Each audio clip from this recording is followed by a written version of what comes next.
Good evening, and thank you for joining us tonight. I'm Chris Beers in for Tiffany Meyer. Michael Cohen takes the stand, a once fiercely loyal attorney to former President Trump, but now a frequent and vocal critic. Cohen is expected to help the prosecution show the jury that Trump falsified business records to cover up a damaging affair. Can he do it? Our legal correspondent has the latest. How are you today? Michael Cohen, once former President Trump's self-described fixer, on the stand Monday to present as the Manhattan District Attorney's most important witness. Cohen was behind the $130,000 payment to Stormy Daniels in 2016 when he was Trump's personal attorney. Trump reading quotes before entering the courtroom. The Trump trial is politically motivated. I doubt the New York indictment would have been brought against a defendant whose name was not Donald Trump. Cohen testifying about a so-called catch-and-kill scheme to protect Donald Trump from negative stories ahead of the 2016 presidential election. The former attorney's testimony confirms what previous witnesses have already testified about, including showing the jury Cohen's text messages, hearing his voice in a recorded meeting with Trump, and seeing evidence that Cohen paid Stormy Daniels $130,000 ahead of the 2016 election to keep her quiet. At the beginning of his testimony, Cohen confirmed that Trump reimbursed National Enquirer for a $150,000 payment to former Playboy model Karen McDougal. Cohen created an LLC to make the payment. He testified that Trump's CFO Alan Weisselberg didn't want the Trump name to be connected with the payment. When asked about the $130,000 payment to Stormy Daniels, Cohen said his former boss was more concerned about the campaign than his wife Melania, which Trump has repeatedly denied. Cohen said the Access Hollywood tape was catastrophic to Trump's campaign, but that Trump told him to push the payment out as long as you can past the election. Because if I win, it will have no relevance. I'm already president, and if I lose, I don't really care. Daniels' attorney Keith Davidson had testified that Cohen was anxiously trying to reach Trump before finally deciding to make the payment himself. Cohen said he made the payment because Daniels was going to sell the story to another news outlet. Cohen was on the stand all day. It's still not clear how the details of the $130,000 payment support the charges against Trump of falsifying business records. Arlene Richards, NTD News. And Trump defending himself outside the courtroom today as his allies in Congress cast doubts on Cohen's veracity as a convicted perjurer. NTD's White House correspondent Iris Tao has more from outside the courthouse in Manhattan. As Michael Cohen is testifying about Trump's alleged hush money scheme, Trump is insisting that there's no crime and that his payment to Cohen was indeed a legal expense, just as how it was marked down. Here's Trump after court on Monday. Watch. He's a corrupt judge and he's a conflicted judge, and he ought to let us go out and campaign and get rid of this scam. Every single legal analyst, even CNN, even MSDNC, they're saying there's no case here. And Trump's barred, though, from going after Cohen as Trump's under a gag order. But Trump's allies saying this outside the courthouse. Michael Cohen is the prosecution's star witness. This guy is a convicted felon. Does any reasonable, sensible person believe anything that Michael Cohen says? And Trump this morning also called for the appellate court to step in, though that looks unlikely. And Trump was also using his court appearance to campaign, touting about a new poll this morning showing him leading President Biden in key battleground states. Leading in Wisconsin, Pennsylvania, Arizona, Michigan, Georgia, and Nevada. I think we're probably leading in New Jersey. We had a rally, over 100,000 people this weekend. And President Biden's campaign has been attacking Trump over his legal woes, mocking him for being stuck at the courthouse. And Biden spent the last weekend raising campaign funds and telling his donors that Trump is running for revenge. Reporting from New York City, Iris Tao, NTD News. Earlier, I spoke to Gerard Felitti, senior counsel at the Lawfare Project, for an analysis of Michael Cohen's testimony today. Gerard, thank you so much for joining us. Now, many say Cohen's testimony could make or break this case. Considering the prosecution has to prove Trump had fraudulent intent, did Michael Cohen's testimony fill in any holes in the prosecution's case and get the prosecution any closer to proving Trump guilty of a crime? Well, so far what we've heard from Michael Cohen is what we've heard from other witnesses, the boring minutiae of dates and details that are part of the prosecution's story, and each of which is crucial to establishing a case. What we have not heard yet are any of those gotcha moments, anywhere where there's personal knowledge on the part of Donald Trump that what he was doing was illegal or that he was trying to commit a crime. That has not been filled in yet, and if Michael Cohen does not fill in that blank, then it's very possible that this case falls apart. Okay, so Cohen is a controversial character. He's admitted to lying under oath many times before. Today, his testimony seemed slow and deliberate. And Eric Trump, who was in the courtroom, tweeted, quote, "I have never seen anything more rehearsed," unquote. In your view, is Cohen a credible witness, and how much of this case rides on his credibility? Well, Cohen is not a very credible witness given the vast amounts of material that Trump inevitably used to impeach his credibility. He has a person who has lost his license to practice law, who's been convicted, who's been to jail, who was let out because of COVID and spotted eating at restaurants instead of being under house arrest. This is a man with very bad credibility problems. Now, today's testimony was good. He's a lawyer. He can exercise some self-control, especially when he's being questioned by prosecutors. But expect this to change when Donald Trump's lawyers take over and start really pushing his buttons in the next day or two. Now, Cohen is the first witness in this case to present the idea that Trump was worried about what the Stormy Daniels scandal would do to his campaign rather than his family. That's in contrast to Hope Hicks's testimony, who said the former president was more concerned about his wife, Melania. Without Cohen's word, does this case have a leg to stand on? No, not really, because if what we're looking at is Donald Trump wanting to engage in a private settlement agreement to protect his family from shame or to protect his personal reputation, there's nothing illegal about that. Case law has been pretty clear. If, on the other hand, this was all part of a conspiracy to defraud electors or to cover up campaign contributions that were not declared, that's a different story. And the problem here is, as you pointed out, that the testimony is not consistent. People who know Donald Trump and have not been convicted of perjury have testified that it was a personal affair.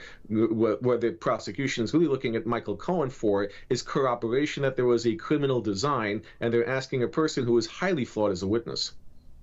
And what do you expect the cross-examination of Cohen to look like? How are Trump's lawyers likely to approach all this?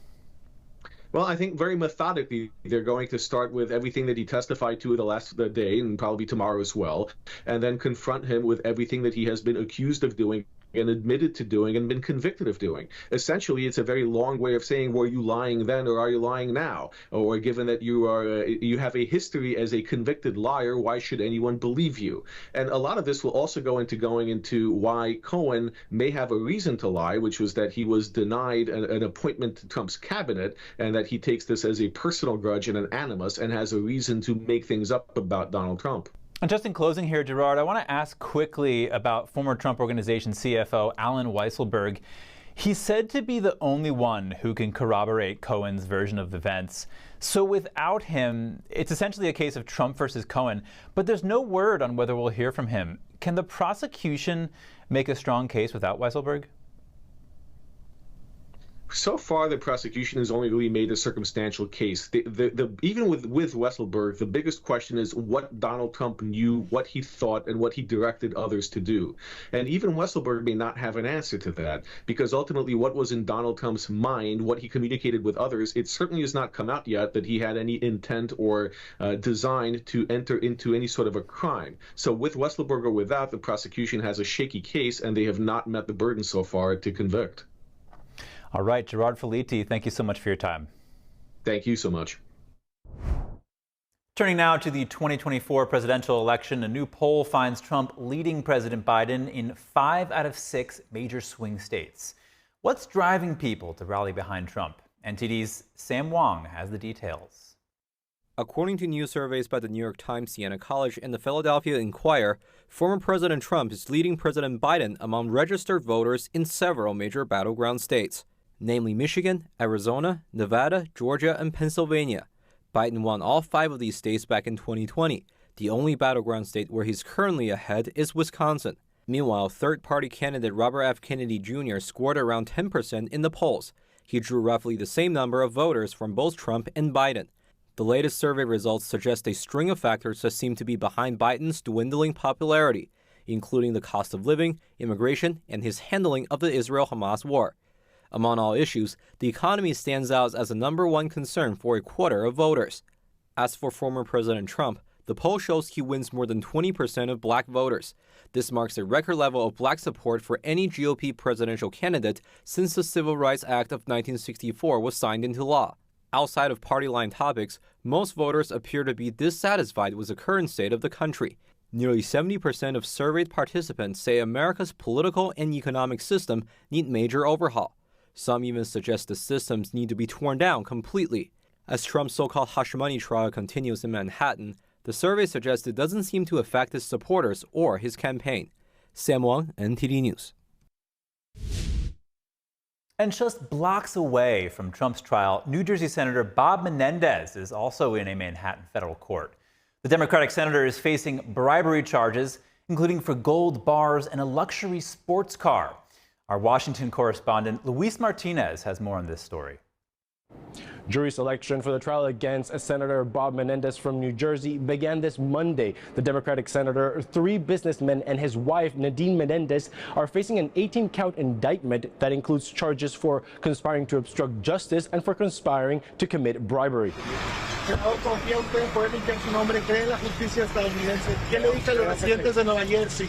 Any thoughts about the trial as we head into next week? I'm looking forward to proving my innocence. In English and in Spanish, Senator Bob Menendez has emphasized that he will prove his innocence, while prosecutors look to link 13 gold bars and $480,000 worth of cash found in Senator Bob Menendez's home to an influence peddling scheme involving foreign governments. The allegations are that he received hundreds of thousands of dollars in cash, gold, and even a luxury car in exchange for influencing the United States government on behalf of the governments of Egypt and Qatar. The defense team plans to have a psychiatrist explain that Senator Menendez withdrew the nearly $500,000 in cash from his own savings accounts over the last 30 years as a coping mechanism to deal with his fear of scarcity as a result of intergenerational family trauma. But one of the co-defendants in Senator Menendez's indictment has already pleaded guilty to the charges. And they're also going to present evidence of a cooperator who's going to testify that he met with Menendez and his wife Nadine and provided them money in exchange for influence. This is the second time the Democratic Senator Bob Menendez faces a trial for corruption. In 2017, he faced another slew of 18 charges, but a hung jury ended in a mistrial. Reporting from Washington, D.C., Luis Eduardo Martinez, NTD News. A resignation notice today from Melinda French Gates, the former spouse of Bill Gates, is stepping down from her position as co-chair with the Bill and Melinda Gates Foundation. The former couple founded the organization in the year 2000. It has since nearly given $78 billion in grants to fight inequity, poverty, and other issues worldwide. French Gates' exit has been forecast for several years since she and Bill Gates divorced in 2021. With her resignation, Bill Gates will become the sole chair. Her planned exit will come into effect on June 7th. She says she is immensely proud of the foundation and will announce future charitable plans focusing on women and families. Russia's new defense minister is a civilian economist. The surprise move by Russian President Vladimir Putin is seen as an attempt to prepare for economic war. More than 2 years into the conflict, which has cost both sides heavy casualties, Putin proposed Andrei Belousov to replace his long-term ally Sergei Shoigu as defense minister. Belousov is a 65-year-old former deputy prime minister who specializes in economics and has played an important role in overseeing Russia's drone program. He is known to be very close to Putin and shares the Russian leader's vision of rebuilding a strong state.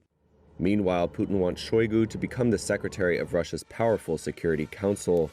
His new job is technically regarded as a step up to his defense ministry role, which ensures continuity and allows him to save face.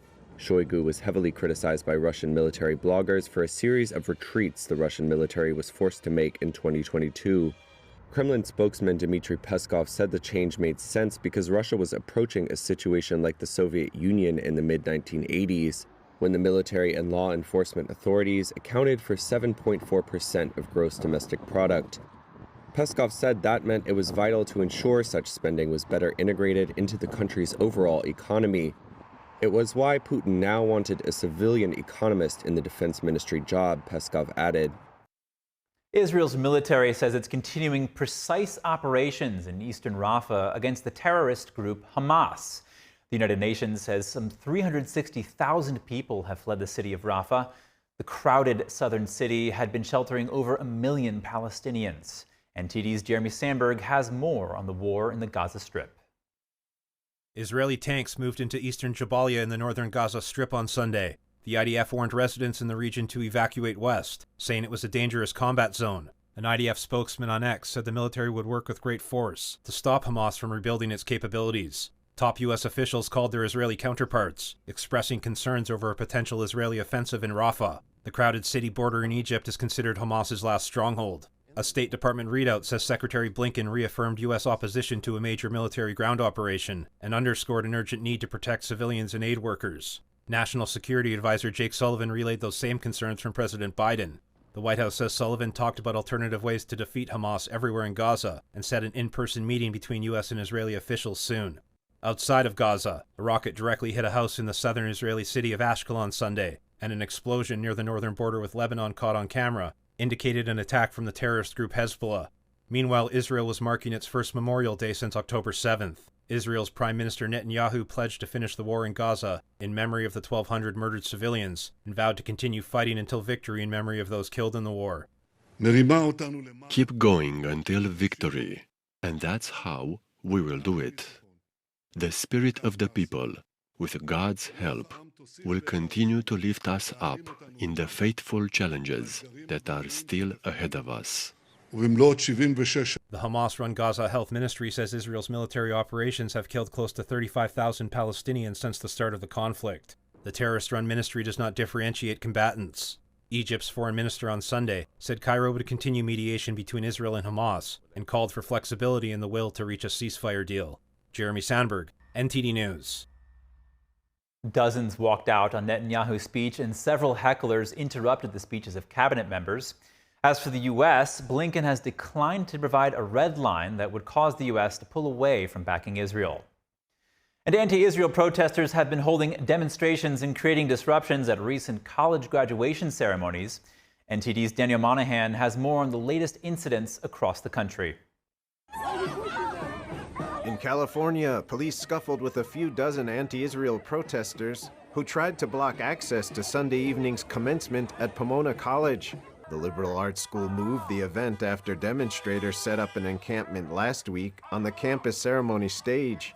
And at Berkeley on Saturday, a small group of anti-Israel demonstrators waved flags and chanted during commencement and were escorted to the back of the stadium. In North Carolina, at Duke University, dozens of students walked out of the ceremony in protest of comedian Jerry Seinfeld being guest speaker on Sunday, reportedly due to his support for Israel. In response, other students chanted, "Jerry, Jerry." Seinfeld told the students that it is worth the sacrifice of an occasional discomfort to have some laughs, even if it's at the cost of some hard feelings once in a while. You gotta laugh. That is the one thing at the end of your life you will not wish you did less of. Humor is the most powerful, most survival, essential quality you will ever have or need to navigate through the human experience. Seinfeld, who received an honorary degree at Duke, recently complained during an interview that political correctness, by what he called the extreme left, is leading to the disappearance of funny TV shows. Seinfeld also touched on the topic of privilege, saying privilege today seems to be the worst thing you can have. I say, use your privilege. I grew up a Jewish boy from New York. That is a privilege if you want to be a comedian. At Emerson College in Boston, some students took off their graduation robes and left them on stage. Others emblazoned Free Palestine on their graduation caps. In related news, a group of Republican senators want nonprofit organizations that have supported anti-Israel protests on college campuses across the country to be investigated. The senators are led by Senator Joni Ernst. They are demanding a probe into several organizations that, quote, have engaged in conduct warranting revocation of their tax-exempt statuses on the basis of their financial support of the National Students for Justice in Palestine group. Daniel Monahan, NTD News. San Francisco wants to introduce safeguards against artificial intelligence ahead of the elections. Today, city officials heard how deepfake content created by AI can influence voters. At the same time, OpenAI introduced its newest mode, which can see, hear, and speak. NTD's David Lamb reports. These are AI-generated images of Donald Trump hugging and kissing Dr. Anthony Fauci, again, a ploy to interfere in politics. Officials in San Francisco had a hearing about election-related risks in AI and deepfakes, which are fake AI-generated photos or videos. Some solutions pending in California legislature include requiring invisible watermarks on AI content, requiring social media to label election-related deepfakes, and banning deceptive deepfakes about elections in mailers, robocalls, and TV ads. It's good these bills are pending, but that we don't actually have, that someone could put out AI-generated content that is misleading people about when an election is, and we don't have specific laws that target that as a different sort of threat than what existed before that technology was. SF's elections director says ballot machines are not connected to the internet and voting systems are reinstalled before every election. They also cross-check system counts of ballots with manual counts. Also today, OpenAI introduced its latest tech, GPT-4o, which the founder says can reason across text, audio, and video in real time. The founder posted to X a demo of its new model describing what it sees to another AI. I'm O, ready to explore the world through your eyes? What are we looking at today? Hi, O. We're looking at a person wearing a black leather jacket and a light-colored shirt. Make it fine. Code with cat. But the group Pause AI wants to pause the training of systems more powerful than GPT-4 until there's knowledge on how to build them safely for the sake of humanity. In San Francisco, to combat misinformation, the elections department says it continuously notifies people about election information and updates. If there was any sort of false statement around the voting process, registration, election results, that's when we would take action, that we would be directly involved. On the federal level, Representative Chrissy Houlihan of Pennsylvania introduced the Preparing Election Administrators for AI Act.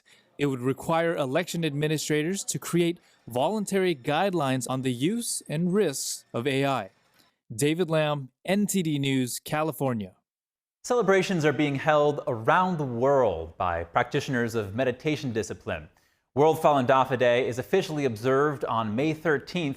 Many activities were held over the weekend, and NTD's Jason Blair caught up with a parade in San Francisco. It's the 32nd anniversary since the practice was first introduced to the public. San Francisco Bay Area practitioners are celebrating with a parade. They have floats, costumes, colorful banners, and even a 10-person dragon.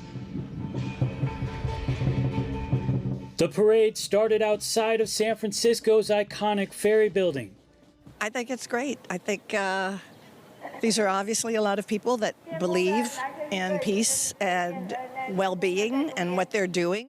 The practitioners of Falun Gong live according to universal principles. Truth, compassion, and tolerance. And that really helps me to become a better person. They're just very grounding values, and I think important for the basis of all humanity, like I was saying, this compassion is so important. The San Francisco Tingle Marching Band consists of all volunteers, and they've been participating in this parade since 2007. It's all Falun Dafa practitioners from around the Bay Area. And so we join about 10 to 12 parades per year, and we do that to share Falun Dafa with the community. According to the Falun Dafa Information Center, Falun Gong is practiced by millions in over 100 countries. Practitioners mention noticeable benefits to their health, well-being, and moral character. I want to do better. I want to help more people. For me, it's a day of celebration, and for the way that it's just changed my life, it's just made me such a happy person. The practice originated in China. However, after it quickly grew in popularity, the Chinese Communist Party saw it as a threat and started violently persecuting the practice in 1999. So since then, practitioners have been imprisoned, tortured, or even killed for doing this. And the most horrific atrocity that we found was organ harvesting. The persecution is still happening today. Jason Blair, NTD News. Earlier, I spoke with Levi Browdy, Executive Director of the Falun Dafa Information Center, to find out more about Falun Dafa and why everyone can celebrate May 13th. Levi Browdy, thank you so much for joining us today.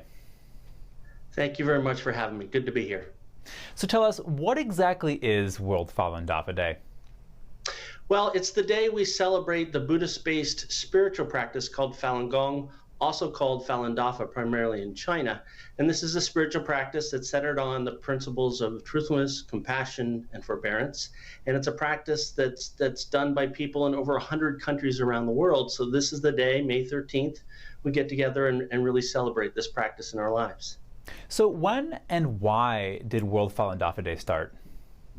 So Falun Gong or Falun Dafa, again, they're the same thing. The names are interchangeable. It's the Qigong practice, which is, some people call it a Chinese yoga, the term Qigong. So practices like this for developing spiritually and mentally and physical health and all these kinds of things go back thousands of years in China. And they're often taught privately from teacher to student. But in 1992, on May 13th, this day in 1992, Mr. Li Hongzhi, the founder of Falun Gong, made Falun Gong public for the very first time, walked into a humble little schoolhouse in Northeast China and gave his first class on Falun Gong on May 13th. So that's why on May 13th each year we celebrate that as World Falun Dafa Day. So talk to us about the significance of World Falun Dafa Day.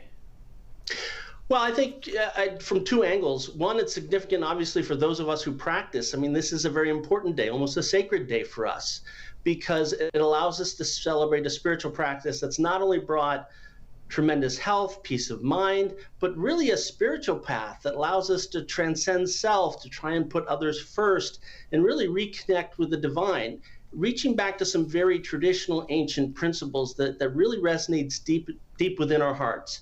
And it's a very fulfilling practice. So for those of us who practice, a very important day. But I also think it's important for our friends and family and community, because for them, Falun Gong really represents, there's a lot of stories of people who, after practicing Falun Gong, they're able to sort of repair relationships with friends and family. They become more productive members of their community. And so those around us, those around the people who practice Falun Gong, also celebrate this as a very positive thing in their lives. Now, every year, World Falun Dafa Day is honored and acknowledged by government officials and human rights activists around the world. The day, though, is still largely celebrated just by Falun Gong practitioners. Why do you think more people outside of the Falun Gong community should embrace and celebrate this day? Okay, that's a good question.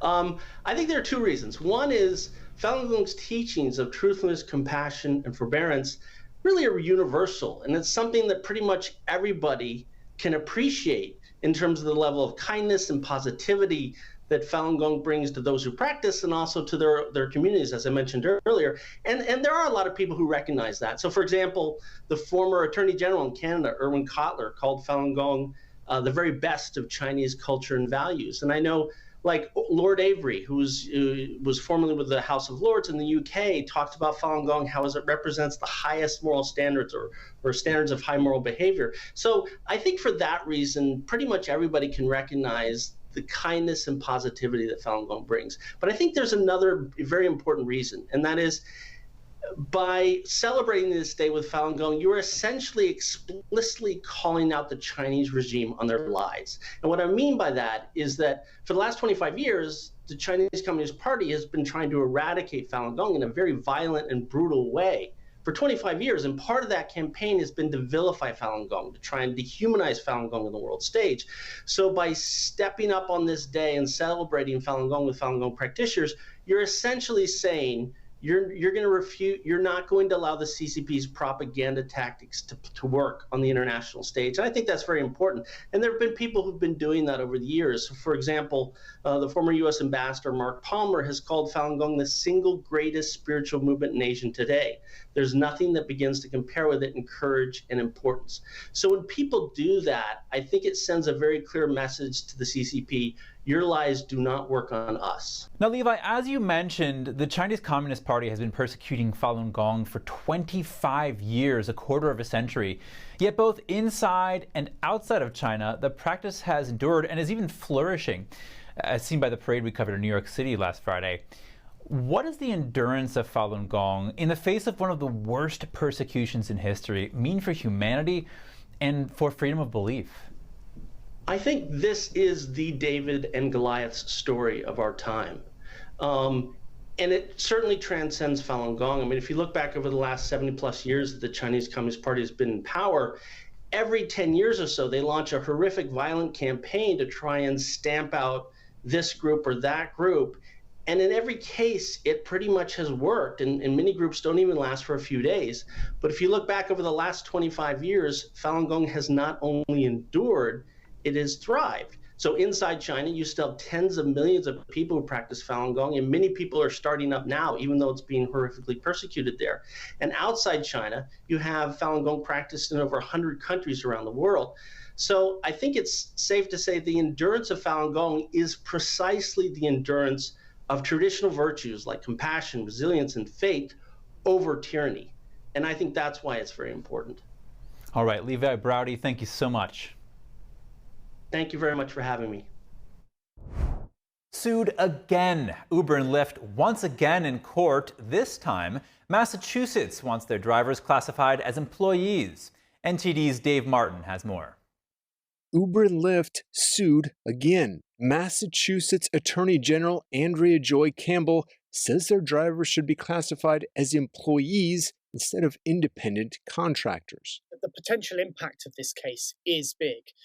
Because if Uber loses, it could mean higher fares for riders and maybe even a shortage of drivers who prefer the flexibility of being contractors. Tech expert Wasim Mirza says Uber and Lyft could, as a result, see their profits shrink. The companies may then invest less in new features and there would be fewer services. But on the flip side, this lawsuit could push companies to develop self-driving cars much faster. Uber and Lyft faced similar lawsuits from California and New York. Both states failed to make them classify drivers as employees. They are still following the old script of labor laws and all that. They need to move up and catch up with the new reality, where people want flexibility, people want freedom. Tech analyst Santosh Rao is an early investor in Uber and Lyft. He says drivers wanted the freedom of switching between Uber and Lyft and working whenever they want. He says being classified as an employee comes with too much baggage. Unions want all these people to be part of employees, so they can include them in unions. The states want more money as well. They're guaranteed. They pay into this system. Rao believes Uber and Lyft will win again. Attorney General Andrea Joy Campbell says under state law, drivers are employees and are entitled to benefits such as minimum wage, overtime, and sick time. NTD reached out to Campbell but didn't hear back before airtime. This is Dave Martin for NTD News. Peak Canadian wildfire season is only a few weeks away, and already firefighters are putting out blazes across the country. Smoke from those fires is impacting air quality in the U.S. NTD's Sean Marshall has more. In the northern parts of the U.S., air quality alerts were issued for the entire state of Minnesota and parts of Wisconsin because of the smoke from the wildfires. An evacuation alert was also issued for Fort McMurray, Alberta, a major Canadian oil community. It's the same area that experienced a massive wildfire in 2016. That blaze forced the evacuation of 90,000 residents and shut down 1 million barrels a day in oil production. Last summer was the worst for the Canadian wildfire season, with more than 6,600 blazes burning millions of acres. 8 firefighters died and more than 200,000 people were evacuated from their homes. Smoke from those fires also impacted air quality issues in the U.S. A fire behavior specialist expert believes the region is suffering from multiple years of drought, making it more susceptible to extreme fire behavior. Sean Marshall, NTD News. And now for your sports news, we're joined by NTD's Dave Martin. Dave, a busy day in sports, but let's start in the NFL, where the league will open the season with the Super Bowl champion Kansas City Chiefs taking on the Baltimore Ravens. How likely is it that the Chiefs will clinch a third straight title? You know, I think they have as good a chance as any team out there, but it's going to hinge on a couple of things. You know, like how productive is Travis Kelce going to be now when he'll turn age 35 this season? Plus, leading receiver Rashee Rice, he looks like he's got some legal issues that he's going to have sorted out in the offseason, and he's a leading receiver. The big things they have going for them, Patrick Mahomes, he's still in his prime. Andy Reid, he's still their head coach, is a really good one. They're able to re-sign their best defensive player, Chris Jones, in the offseason. No team, though, has ever won 3 straight Super Bowls. I think they need to worry about just getting home field advantage in the playoffs first. Last year, they had won twice on the road, including at Baltimore in the AFC title game, which wasn't easy. And that rematch is what we have now in Week 1. Dave, let's just shift gears to basketball. The WNBA, Caitlin Clark's Indiana Fever squad will open their season at Connecticut Sun on Tuesday. Now, this game is already sold out, their first home opener like that in 20 years. How much of this has to do with Caitlin Clark? You know, I would say a majority of it. I mean, crowds have been following her everywhere she plays for like the last year. I mean, each of her last 3 collegiate games, each successfully broke women's TV rating records. Her final college game, the NCAA title game, ended up outdrawing the men's championship game, which was unthinkable just a few months ago even. Now, her WNBA preseason opener with the Indiana Fever was a sellout. That's 13,000 people. That's 3 times the average attendance of the regular season games last year. You know, I think fans just love the way she plays. She hits those long 3-pointers. She's so good at setting up others to score as well. I mean, it's infectious, and fans just love to see her play. And with the NBA, LeBron James' son, Bronny, has been medically cleared to be selected for the draft next month after his cardiac arrest last summer. Where is he expected to be picked? You know, that's the biggest question everyone's asking. He's the biggest wild card in the draft. He didn't really put up great numbers in his lone season at USC. I think he was 8th on the team in scoring, but I would like to think that recovering from that cardiac arrest he suffered last summer played a big part in that. After all, he was a McDonald's All-American in high school the year before. Besides, it's not uncommon for a player to have somewhat underwhelming numbers in their lone season at college, but declare for the draft and get picked based on their production the year before in high school. Now, add to that the fact that he's LeBron James' son, and James has long said of his dream to actually play with his sons in the NBA one day. Plus, James can actually opt out of his contract, become a free agent, and sign with any team he wants this summer. So I would think, of course, that any team drafting Bronny James wouldn't draft him just for that reason, but that narrative, of course, has been out there for a while. And Dave, looking at the NBA playoffs tonight, we have a pair of Game 4s, including Dallas, where the top-seeded Thunder trail the Mavericks 2-1. What's been the difference in this series so far? You know, I would say Dallas's P.J. Washington actually has been the X factor so far, and that's for Dallas, really, and that's on a team with all-stars Luka Doncic and Kyrie Irving. Washington has been hot. He's hit over 50% of his threes in this series. He's scored 25 and 29 points each of the last 2 games. Both were Dallas wins. And this is from a guy who averaged just 13 points a game in the regular season and was an average 3-point shooter. So he's been the X factor. Dallas has a big opportunity tonight to take a commanding 3-1 lead with a win. In the other matchup, it's Boston-Cleveland Game 4. Now, the Celtics are up 2-1 in this series, but injuries are playing a part in this one as well. Celtics will be without their starting center, Kristaps Porzingis, but so Cleveland will also be without their starting center, Jared Allen. And it was just reported Cleveland is also going to be without their all-star Donovan Mitchell. It's not looking great for Cleveland tonight. All right, Dave, as always, thank you. Thank you, Chris.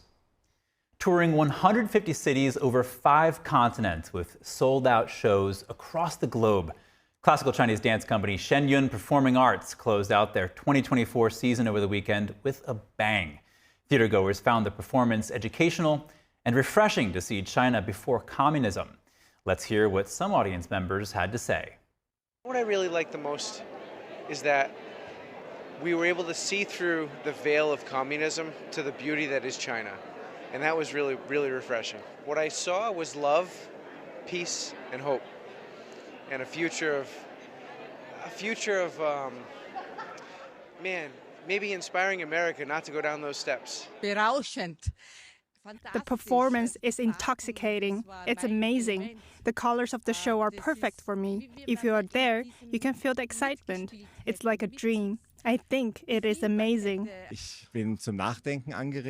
I must say, the performance made me think and made me feel that China is much more friendly and positive compared to what I usually hear from others and what I see now in real life. It's great and impressive. The tradition behind the performance is thousands of years of heritage, and the lightness is so beautiful and pleasing to the eye. The colors and dance movements are fascinating. It will make people smile unconsciously. I felt that Shen embodies justice by pursuing traditional values. Upholding tradition and justice is the mission, and it's very much alive. I hope these values can be shared with the world. Shen Yun's performances tell stories of China's vast history that spreads across dynasties, leading up to present-day communist China and their persecution of faith groups such as Falun Gong, whose spiritual practice follows the principles of truthfulness, compassion, and forbearance. Falun Gong practitioners speak out for the truth, but are obscured by darkness. This is a very regrettable reality. I hope this fact and the truth can be known to the outside world again. There was one part about the traditions, the meditation tradition, and how those are persecuted still these days in China. And the whole story, it almost made me get in tears. It was very touching and very real. Audience members also took home universal values from the performance, such as freedom, hope, and choosing goodness. Well, the storyline shows achieving in the face of adverse situations, not being cowed by evil authority, many storylines that are important to me. Independence, freedom, personal liberty, belief systems, and movement are all important. Well, I think the message is that there is hope and light, for people to change. Every message through the performance was there's a war between good and evil, and it's best to choose the good, and everything comes forth from that as a good thing, which I love. NTD News, New York.